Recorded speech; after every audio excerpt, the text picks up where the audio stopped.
बहुत शांति तरीके से, लोकतांत्रिक तरीके से, संविधान के नियम के अनुसार हम आरएसएस प्रमुख जी को संविधान की प्रस्तावना और तिरंगा झंडा भेंट करने के लिए जा रही थी। ये देश का लोकतंत्र है। ये डॉक्टर भीमराव अंबेडकर जी ने जो संविधान बनाया, क्या लिखा हुआ है उसमें? सामाजिक, आर्थिक और राजनीतिक न्याय, विचार, अभिव्यक्ति, विश्वास, धर्म और उपासना की स्वतंत्रता, प्रतिष्ठा और अवसर की समानता प्राप्त करने के लिए आज हम गांधीवादी तरीके से इस देश के नागरिक होने के नाते हम आरएसएस प्रमुख से कहना चाहते हैं, इस देश संविधान से चलेगा, ये एक विशेष विचारधारा से नहीं चलेगा। जब आपकी आरएसएस की शाखाओं में एक विशेष रंग का ध्वज लहराया जाता है तो आप इस तिरंगे झंडे को क्यों नहीं आप इस आरएसएस की शाखा में लगाते? यदि आप वास्तव में देश के प्रेमी हैं तो इस झंडे को आरएसएस की शाखा में क्यों नहीं लगाते? हम ये पूछना चाहते हैं। हम देश के नागरिक हैं, हमको जाने से रोका जा रहा है। ये लोकतंत्र है, ये समानता है। ये संविधान की धज्जियां को उड़ाने का काम भारतीय जनता पार्टी कर रही है। कल से लगातार तमाम अफसर मुझे, तमाम पुलिस मेरे पीछे लगा दी। क्या मैं अपराधी हूं?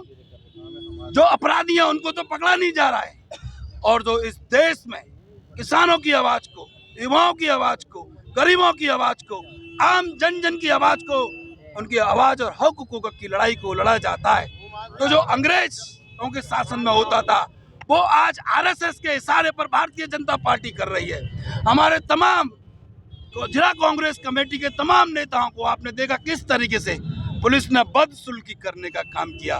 सरकार आती जाती रहती है, ध्यान रखना आपकी डायरी में भी नाम लिखा जा रहा है। यह देश लोकतंत्र से चलेगा, संविधान से चलेगा। हम प्यार से चाहते हैं कि हमारे आरएसएस प्रमुख तक हमको जाने दिया जाए, हमें डंके की चोट पर जाने दिया जाए। और सुन लो ए प्रशासन के, पुलिस के अफसरों, तुम्हारी कोई शक्ति नहीं रोक पाएगी।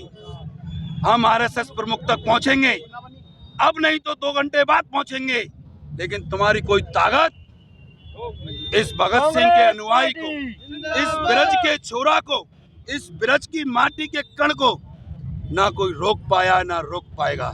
ये मिट्टी भगवान श्री कृष्ण की मिट्टी है, ये 16 कलाओं से प्रभावित मिट्टी है। और आप इस देश में, जब देश की आज़ादी हो रही थी, तब उस आज़ादी में भी आपने मुखबरी करने का काम किया, और आज आप भाईचारा को बिगाड़ने के लिए आए हो। जो आरएसएस का कैंप कार्यालय वृंदावन के अंदर है, मैं पूछना चाहता हूं, वो पैसा कहां से आया? उसकी जांच होनी चाहिए। वो इतना 5 स्टार भी फेल है, उस आरएसएस का केशव धाम, कहां से आया वो पैसा? उसकी हम एक न्यायिक जांच कराएंगे और उसको लेकर कोर्ट में जाएंगे।